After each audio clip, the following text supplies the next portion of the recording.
મારું નામ પંડ્યા અલ્પેશકુમાર લલ્લુભાઈ, હું તો ધલિયા ગામનો રહેવાસી છું.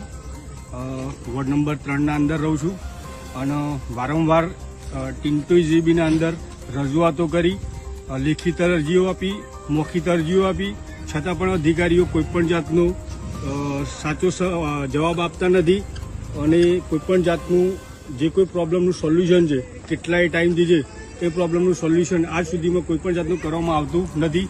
જ્યારે એન્જિનિયર સાહેબને રૂબરૂ મળી અને એમને ચર્ચા કરી તો એમણે કહ્યું કે અમે 10 દિવસના અંદર આ જે તે કાર્ય કામ પૂરું કરીશું, છતાં બી આજે એ કાર્ય પૂરું કર્યું નથી. બરાબર. અને બીજી વાત કે એ લોકોના જીબીમાં ફોન લગાવીએ છીએ તો એ લોકો કોલ રિસીવ કરતા નથી. જ્યારે સાહેબના પર્સનલ નંબર પર કોલ કરીએ છીએ તો સાહેબ અમને એવું કહે છે કે મારા પર્સનલ મોબાઈલ પર તમારે કોઈએ કોલ કરવો નહીં. આવા તોછડા વર્તન કરે છે અમારા જોડે. તો જે તે મહેસાણા ડિવિઝન અને ટોટલી જીબીના અંદર જે તે પ્રોબ્લેમનું સોલ્યુશન છે તાત્કાલિક કરવામાં આવે એવી અમારી ધલિયા ગામ વતીની માગણી છે.